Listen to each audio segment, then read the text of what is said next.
नमस्कार दोस्तों, मेरे YouTube channel mission India toppers में आप सभी का स्वागत है।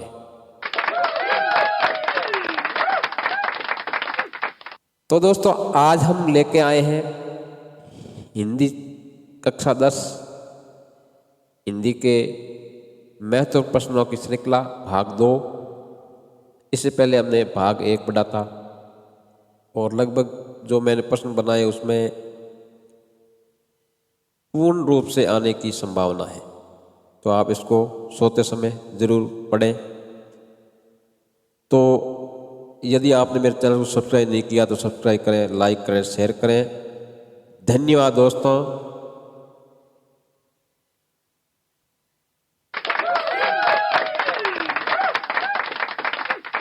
तो दोस्तों, पहला प्रश्न है, उत्साह कविता में कौन सा रस प्रयुक्त हुआ है? तो इसमें 4 ऑप्शन है, रौद्र रस, भक्ति रस, वीर रस, हास्य रस। तो इसमें वीर रस का प्रयोग हुआ है। दूसरा है, बादल किसका प्रतीक है? 4 ऑप्शन है, उत्साह, निराशा, सफलता, क्रांति। तो बादल है वो क्रांति का प्रतीक है। अगला प्रश्न है, ललित ललित घेर घेर में कौन सा अलंकार है? इसमें ऑप्शन दिए 4, यमक, रूपक, श्लेष, पुनरुक्ति, प्रकाश। तो इसमें पुनरुक्ति प्रकाश है, क्योंकि ललित ललित और घेर के 2 बार इसका प्रयोग हो रहा है। आँख हटाता हूँ तो हट नहीं रही है, भक्ति में किसकी आभा हट नहीं रही है? तो यह 4 ऑप्शन दिए, घर की, नायिका की, संसार की और फागुन की। तो इसमें फागुन की आभा के बारे में वर्णन किया गया, तो इसमें सही ऑप्शन है फागुन की।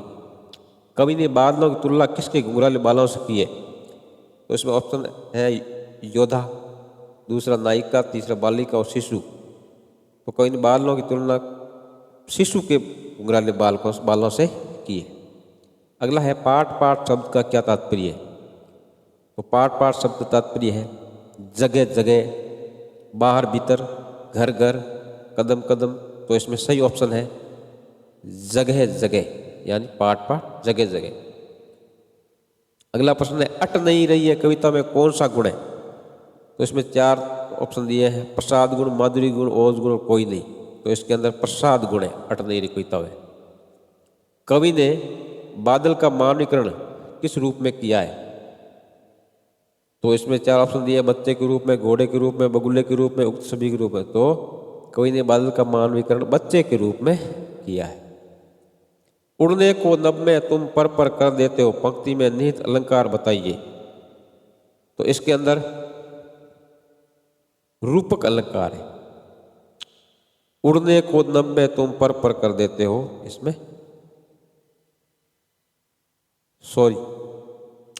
इसमें यमक अलंकार है, क्योंकि पर 2 बार आया है। तो इसके अंदर यमक अलंकार है। एक का पर मतलब पंख और पर मन ऊपर, तुम पर। तो यहां यमक अलंकार आया है। अगला प्रश्न है, निराला जी ने किस पत्रिका का संपादन किया था? तो समन्वय का, मतवाला का, या समन्वय और मतवाला दोनों का? तो ये तो श्योर है कि निराला जी ने 2 पत्रिका का संपादन किया था, मतवाला और समन्वय। बच्चे का स्पर्श कठोर पाषाण में क्या बन जाता है? तो बच्चे के स्पर्श से कठोर पाषाण क्या बन जाता है? जल। छविमान शब्द का अर्थ है? तो इसमें 4 ऑप्शन है, नौजवान, छबीला, सुंदर, योद्धा। तो इसमें सही उत्तर है सुंदर। छविमान का मतलब बहुत सुंदर। दूध, दही, शहद, जल और मिश्री से बना हुआ मिश्रण क्या कहलाता है? 4 ऑप्शन है, मधुरस, मधुपरक, दुर्गा, भोग। तो दूध, दही, शहद, जल और मिश्री से बना हुआ मिश्रण कहलाता है मधुपरक। अगला प्रश्न है, कवि ने बांस और बबूल किसे कहा है? तो कवि ने बांस और बबूल किसे कहा है? समय को कहा है। अगला प्रश्न है, कवि नागार्जुन की मातृभाषा कौन सी है? तो जैसे कि आपको पता है, कवि नागार्जुन को एक आधुनिक कबीर के नाम से भी जाना जाता है। तो इनकी मातृभाषा कौन सी है? 4 ऑप्शन दिए, अवधी, भोजपुरी, बुंदेलखंडी और मैथिली। तो सही ऑप्शन है मैथिली। नागार्जुन जी मैथिली मातृभाषा थी मैथिली। ये दंतनृत्य मुस्कान कविता में किस रस की अनुभूति होती है? तो जी बच्चे के ऊपर किया है, तो बच्चे के प्रति हमारा वात्सल्य प्रेम होता है, तो यहाँ पे वात्सल्य रस का प्रयोग किया गया है। तो सही ऑप्शन है वात्सल्य रस। अगला प्रश्न है, फसल कविता में हमें किस संकट के निकट ले जाती है? उपभोक्ता संस्कृति, हड़प्पा संस्कृति, कृषि संस्कृति या उक्त सभी? तो फसल कविता में कृषि संस्कृति के बारे में निकट ले जाती है। अगला प्रश्न है, फसलें जिसके अमृत भरे प्रभाव से सींचकर पुष्ट हुई है। फसलें किसके अमृत प्रभाव से सींचकर पुष्ट हुई है? नहर के या नदियों के, तालाब के या बादलों के? तो इसमें सही है नदियों। फसल नदियों की अमृत से सींचकर पुष्ट होती है। तुम्हारी ये दंतनृत्य मुस्कान मृतिक में भी डाल देगी जान, पंक्ति में निहित अलंकार बताइए। तो इसमें कि बच्चे की जो मुस्कान है वो मरे हुए आदमी को भी जान डाल देती है। तो इसमें अतिशयोक्ति है, क्योंकि कोई भी किसी से कोई मरा हुआ आदमी जिंदा नहीं हो सकता है, उसको मतलब अतिशयोक्ति ज़्यादा ही बोल दिया गया है ना, तुम्हारी ये दंतनृत्य मुस्कान मृतिक में भी डाल देगी जान। तो इसके अतिशयोक्ति अलंकार का प्रयोग हुआ है। अगला प्रश्न है, प्रश्न एवं फूल शब्द है, तत्सम या तद्भव या देशज या विदेशज? तो इसके पर्श और फूल ये तद्भव है, क्योंकि तत्सम तो फूल का पुष्प होता है ना, तो इसलिए तद्भव शब्द है। अब है, मंगलेश डबराल किस रूप में प्रतिष्ठित हुए हैं? वकील के रूप में या पत्रकार के रूप में, एक व्यवसायी के रूप में या अध्यापक के रूप में? तो मंगलेश डबराल एक पत्रकार थे। अगला प्रश्न है, प्रेरणा साथ छोड़ती हुई उत्साह अस्त होता हुआ, पंक्ति में निहित अलंकार कौन सा है? प्रेरणा साथ छोड़ती हुई उत्साह अस्त होता हुआ, तो इसका 4 ऑप्शन दिए, उत्प्रेक्षा, रूपक, मानवीकरण, श्लेष। तो इसका मानवीकरण किया गया है। प्रेरणा साथ छोड़ रही है और उत्साह अस्त हो रहा है, तो रियल में उत्साह अस्त नहीं होता, इसको मानवीकरण किया गया है, आदमी के बराबर माना है। अगला प्रश्न है, मुख्य गायक के गायन की क्या विशेषता होती है? तो इसमें ऑप्शन दिए हैं, वह अपने गायन से सबको मधुर कर देता है, उसका स्वर आत्मविश्वास से भरा हुआ होता है, या उसका गायन सभी को प्रिय लगता है, उसका गायन कोयल के समान मधुर होता है।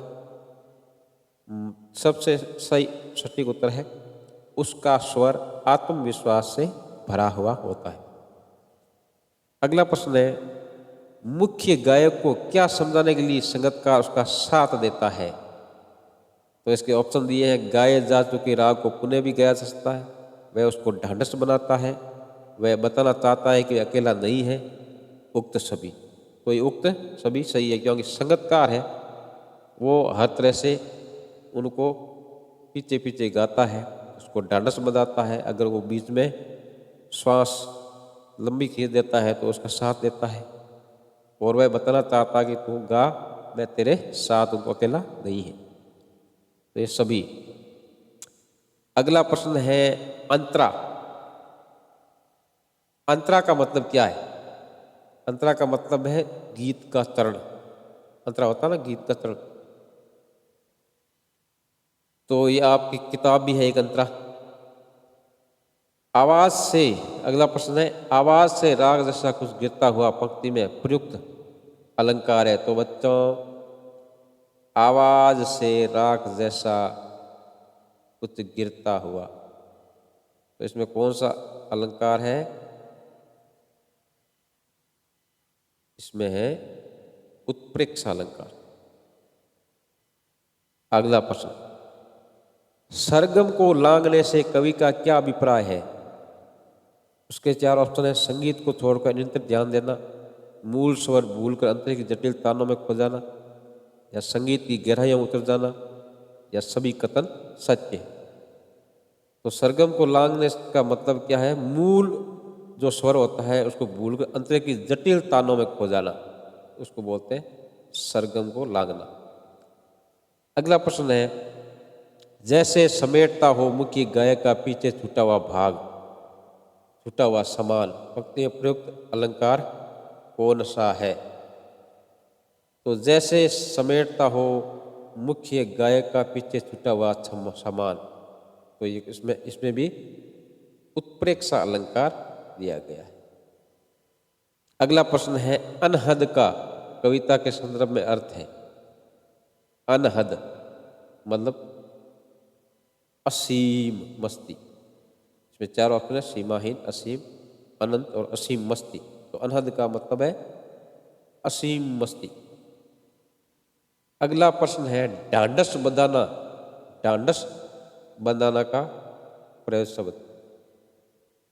तो ढांढस बंधाना क्या होता है? तसल्ली देना और सांत्वना देना एक ही बात है। तो इसमें ऑप्शन दिया क और ख दोनों। तो आज हमारा जो काव्य खंड है यानी पद्य खंड है ना, वो समाप्त हो गया है। कल हम पढ़ेंगे गद्य खंड, नेताजी का चश्मा शुरू करेंगे। तो आज का इतना ही दोस्तों, मेरे प्यारे विद्यार्थियों। एक बार फिर आपको बता दो, मेरे चैनल को सब्सक्राइब नहीं किया तो सब्सक्राइब करें, लाइक करें और शेयर करें। धन्यवाद, फिर मिलेंगे। थैंक यू, धन्यवाद।